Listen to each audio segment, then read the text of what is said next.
Let's do it. The issue of gun violence isn't going away because there are Live your truth. The way it goes, the way it flows. I'm your host, Taibu Muad'Dib, and introducing Shay.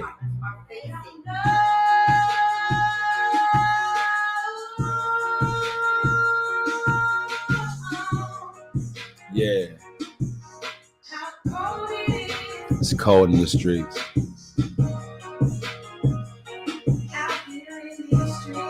It's amazing. Listen. How come they don't know? No one's life is the Cosby Show. Killer cops is nothing new to melanated people, bro. Not in the America that locks us up for mega bucks and legalized prostitution so the mob can get a cut. CIA agents bringing dope in from the south and spread it through the hood so we can take each other out. The sadness in the hood isn't just some recent shit. It's the same thing that you could see on the slave ship in the vision into a peculiar life. Can't believe in freedom even if one of your parents white.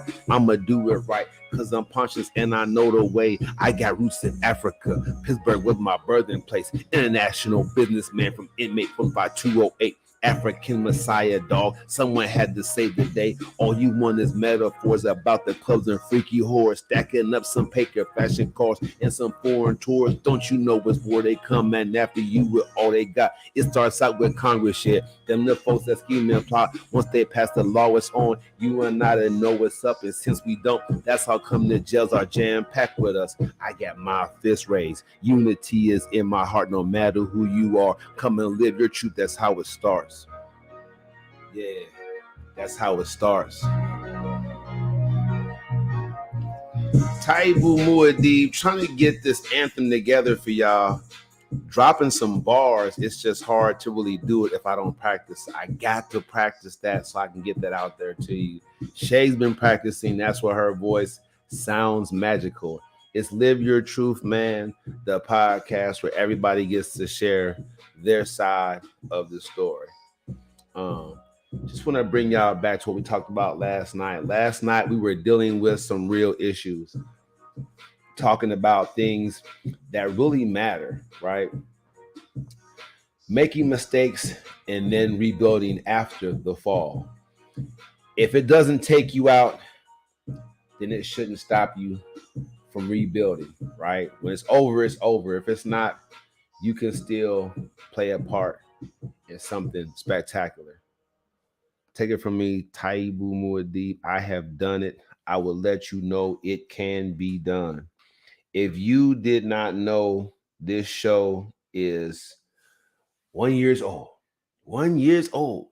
Nah, I'm just kidding.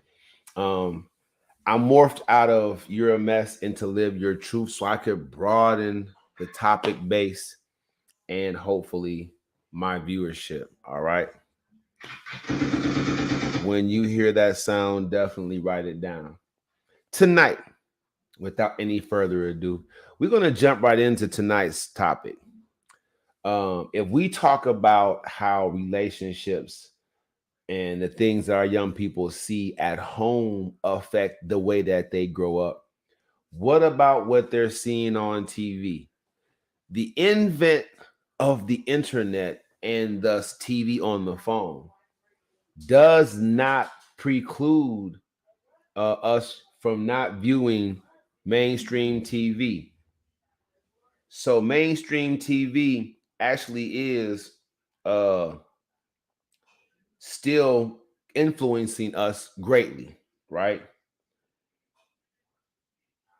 So I'm telling you right now, you cannot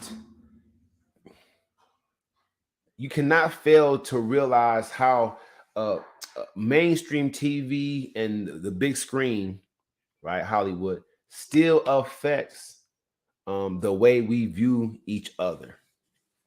Now, I'm going to take it back in the day because I'm highly convinced that African people are still caught in the slave mentality. At some point, I'm going to wean this thing down to the lowest common denominator so that you African people stop being Assimilationists reclaim your proud heritage and culture and elevate. All right. When you hear that sound, write it down. I want y'all to take notes. I want y'all to throw stuff back at me at some point. Like, Table, you said, you know what I mean? This is as organic as it's going to get. All right. I'm not trolling online, trying to find the hottest topics and things of that nature. I'm trying to build this movement from this platform. I think I'm doing a pretty good job. Y'all let me know how I'm doing. Jump in the comment section and holler at me.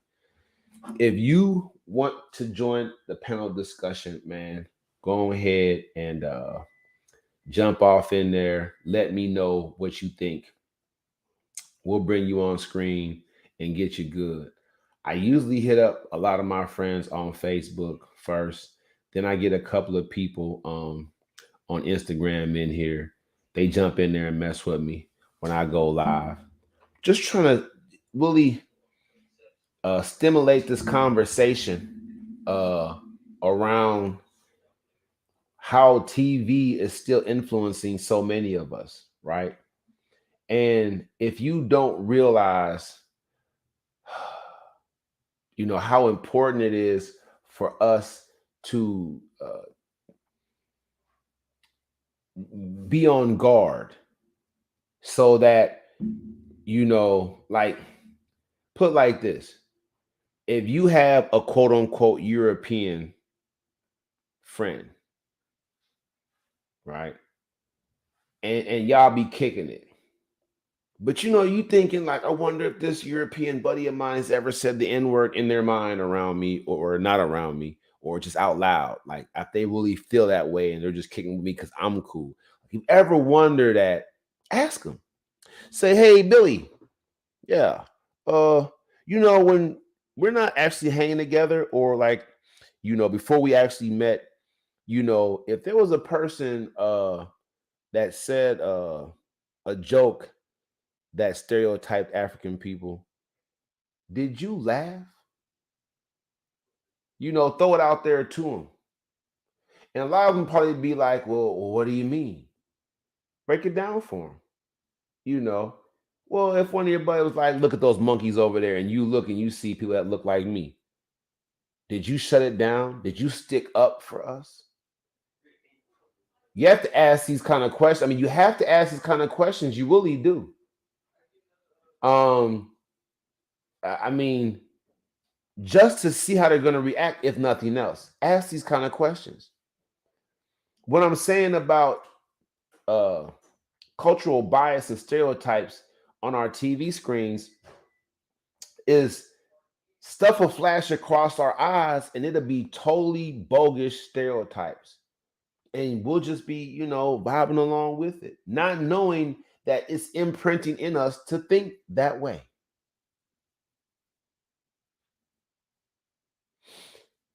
So you look at quote unquote cinematic horror, right? So you got different franchises. You got Saw, you got Texas Chainsaw Massacre, you got Freddy Krueger, you got Halloween. You look at cinematic horror and you assume that because people know that these people don't exist, no matter how true to make the story sound like it is, you have to ask yourself, like, what if we're watching stuff in between stuff that's fake, that's true? If it's stuff that we just assume is true. So the hypothesis, okay, man, like, you think that might be possible. There might be a guy named Michael Myers that killed the whole town by himself with a knife. If you feel that way, cool. No one's against you. But I'll say this.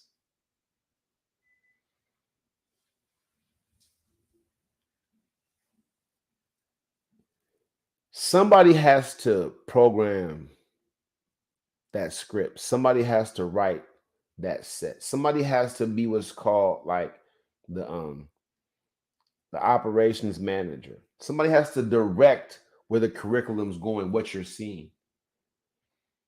So if they're putting stuff that's culturally biased on TV, then they're doing it on purpose. When you hear that sound, make sure you write it down. All right. So they're doing it on purpose. Then what? Come on, people, talk to me. Then what? They're doing it on purpose. Mind altering substances. They make you think that it's something that you ingest physically, but what if you're ingesting it mentally?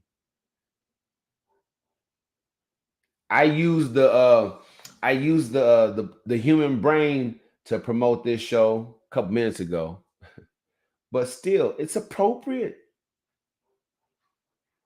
If you study the human brain, right? If you study it, then you know that this is actually being done on purpose because the way the brain imprints images. If you see enough images of an African man snatching a purse without knowing it, you begin to believe it's all we do. It's snatch purses. I'm just calling it how I see it. Just calling it how I see it. You say what you want to say, but you don't see as many movies or as many what do you call it? You don't see as many scripts or stories about European men being you know, baby touchers, right? Child molesters. You don't see a lot of scripts about European men being sex offenders, even though they do it all day, every day. All day, every day. This is real. I can't make this up. All right. And I'm not saying each and every European man is a sex offender or touches children. What I'm saying to you is that you don't see you don't see them depicted that way, even though there are a large number of them represented in these convictions. But why don't you see it on TV? Why isn't the people that's scripting these shows and these movies showing us, what happens to the young people after they're taken advantage of by the European man?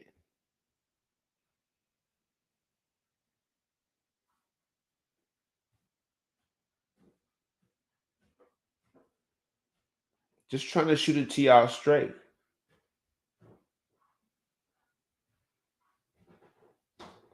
I can talk about a lot of different things, but I'm just going to go into some stuff real quick just to give y'all a taste of what I'm talking about. I'm going to flow off into this, man. If y'all really want to join in, even on TikTok here, I got a nice little TikTok following jumping off. Y'all can use the link or request it. Check me out. All right. About to go into this thing. So I'm gonna go into some screen sharing, and we're gonna break this thing up and see what's going on. All right. So, what is the definition of propaganda? Okay. What really is the definition of that thing? All right. Let's talk about it. Just want to make sure we know. Screen share. Let's go. I want to thank Shay for going to get this nice computer so that we can get this definition out for y'all. All right.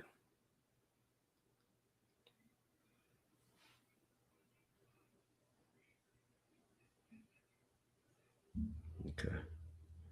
Let's go.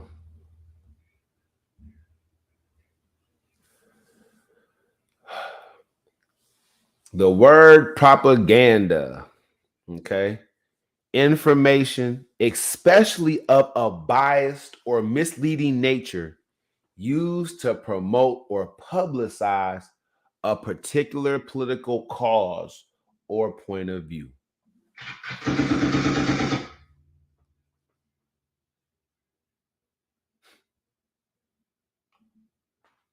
So I want y'all to tell me, like Ty was teaching you, I want y'all to tell me what's going on here. I'd like to know. Now, one might say that Taibu Muad'Dib himself is engaging in propaganda. That'd be correct. It really would. Because when you become conscious, you seek to wake people up with the fervor that a person that talks their first time wants to share it with their friend.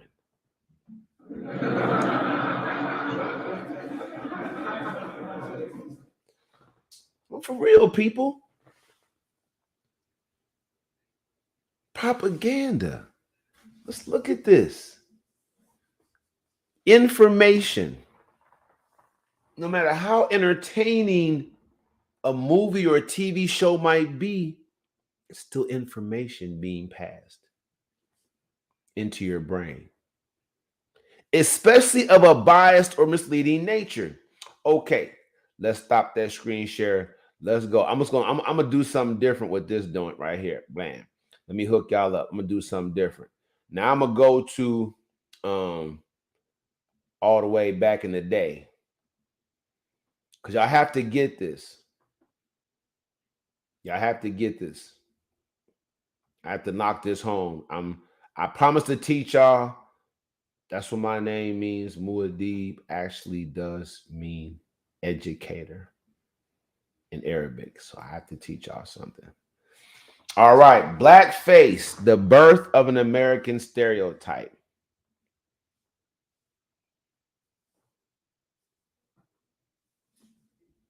The birth of an American. It doesn't say to continue. The birth. They used what? Blackface to start stereotypes for us, people. And you can't say that Reagan's and war on crack and all these different things, Bill Clinton's, war on, how he built up the criminal judicial system to become the new form of slavery. Like he actually closed the door on individuals being able to get out from up underneath that foot on their neck. I'm talking about he just shut it down. Y'all have to look into that. The part Bill Clinton played executively in making sure that African men who were locked up for whatever they felt like locking them up for just couldn't get out, even if they were innocent, right? Just closed doors on them. But let's look at this. Now, you just heard that propaganda is information of a biased nature, primarily of a biased nature, right? Given. So let's look at blackface, right? Okay. Big Minstrel Jubilee. All right. Now, this right here. It, I mean, it's not just the skin color, but look at how genteel this European dude looks and how wild. Even the eyes is looking wild. You know what I'm saying? Just even the picture itself, right? So let's look at it. It says that the There's a historian that noted that poor and working class Europeans who felt squeezed politically, economically, and socially from the top, but also from the bottom, invented minstrelsy, right, as a way of expressing the oppression that marked being members of the majority, but outside of the European norm. Minstrelsy comedic performances of Africanness by Europeans in exaggerated costumes and makeup cannot be separated fully from the cultural bias and stereotyping at its core. By distorting, you heard me, distorting the features and culture of Africans, including our looks, language, dance, deportment, and character. European Americans were able to codify Europeanness across class and geopolitical lines as its antithesis. And the whole idea of a stereotype is to simplify. Is to take. That's why I don't use white and black, y'all, because white means everything good and black means everything bad in the English language. The more you run into it, you associate white more with good stuff and black with bad stuff in the European language. Plus, there's no country white that white people come from or black people come from. So they just basically use that to put one up and one down. It's help for y'all out there that keeps calling themselves, referring to themselves, oh, I'm black and I'm proud. Like, don't do it. So the first minstrel shows were performed way back in the 1830s. This is 2023. Now I'm telling y'all something right now. My girlfriend, she'll sit on here and be like, who does that in 2023? The European power structure that's still behind Hollywood and mainstream TV and now the internet, because we all found out that they're helping the European YouTubers get money while restricting African people. It's just ridiculous. Which I knew that was coming. The first minstrel shows were performed back in the 1830s by New York European performers with faces that were blackened, burnt cork or shoe polish, and they had tattered clothing and imitated and mimicked what's going on school in session. They imitated and mimicked enslaved Africans on southern plantations. These performances characterized blacks as lazy, ignorant, superstitious, hypersexual, and prone to thievery and cowardice. Think about that. Think about all those things. If you refer to yourself as black, think about all the things that they made sure it was associated with self. Y'all run around, I'm black, this black and proud. Don't even do it to yourself. They laid that on you, just like they laid the N-word on you, because they laid on those two words all these negative things. You can't do it to yourself. African people are a proud people. They should be. There's nothing good about being black. Stop using that on yourself. But if you choose to do so, they've been putting these things on you since 1830s. Being black to the Europeans, now that they're fully convinced that this is who we are, and it started back then, being black means you're lazy, ignorant, superstitious, hypersexual, prone to thievery, and being a coward. Okay. And I'll develop later on how that plays a part in our relationships. But let's just say that these performances grew in popularity. If you come over to YouTube and check out my screen share, they have an African person holding a watermelon and smiling. I can't make this up. All right. Let's stop the screen share for a second and let's try to digest what I just basically said. All right. Let's try to digest some of this stuff, because I want you guys to talk to me. I want you guys to really ride with me on this. All right. What are you seeing on today's big screen? What are you seeing in today's on even on social media? What are you seeing? If you're not seeing these same stereotypes play themselves out. What's popular is these minstrelly shows. That's what's popular. We have gravitated all the way back to the 1830s. So I can break it down for you. And I will break it down for you because I'm telling you right now, it needs to be brought out. I don't mean to get off track and subject, y'all, but let me look at what to help y'all out with this real quick. All right. There's no way I can't. I have to do this. So lazy. All right. Let's start with that. So lazy. Raise your hand if you know an African person that's lazy. Raise your hand if you know an African person that acts ignorant. Every African person that gambles like it's gonna make them rich is definitely superstitious. So everybody gotta raise their hand. I say that. Raise your hand if my African person that's superstitious. That's what it comes down to. That's a superstition. To believe that you're gonna get rich gambling at the casino hitting the slots, you're superstitious. Hypersexual. We all know somebody that's African that's hypersexual.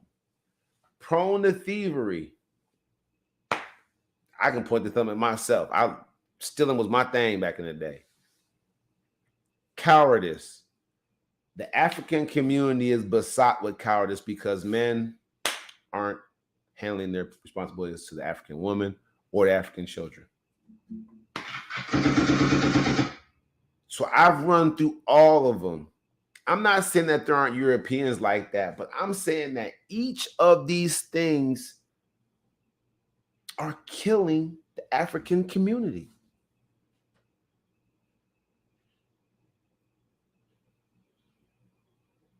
When you look at these things that they made themselves believe about us and then made us believe about us, it's killing the African community. Killing it. That's how powerful propaganda is. Let's keep it real. Let's keep it moving. All right. So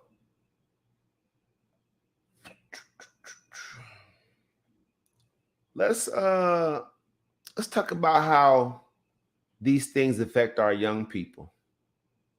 I'm gonna screen share this, knock it out, and let it ride. Okay.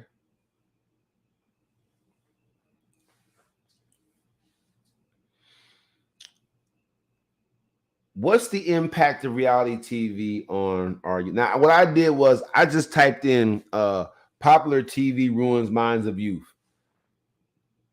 Hey, Google search whatever you guys like, but you can put in anything that resembles this in any manner, and all this stuff comes up.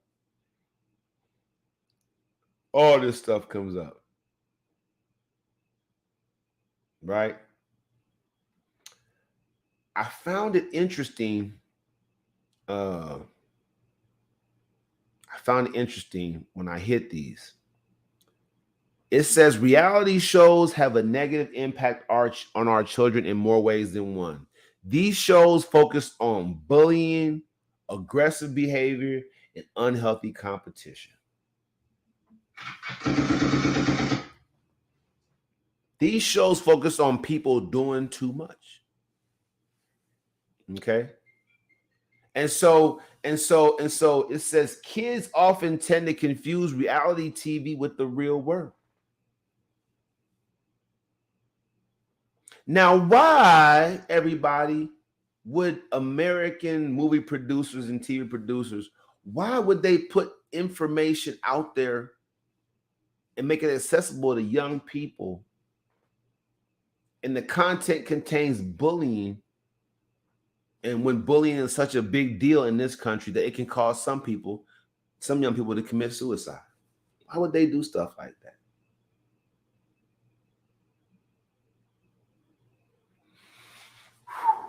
I can't make this up. Parents, I'm trying to help y'all out.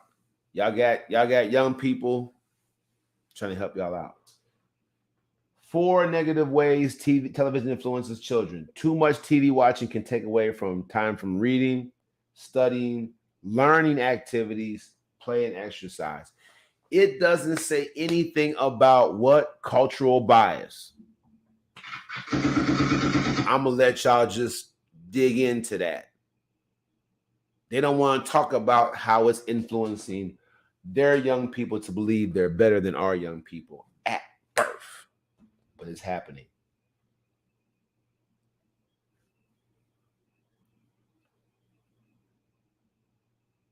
So, what is the moral of the story?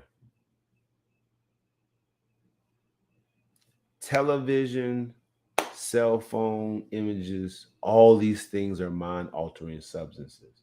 They're saying everything beautiful about the Europeans and other cultures, everything terrible about the African people, everything terrible. And for those of you who think that it's even on online, oh, there's just as many, it's not. It never will be. Now, with the European at the helm, we can change that narrative. We can have our own. Unity is available to us as a people because the leadership has returned.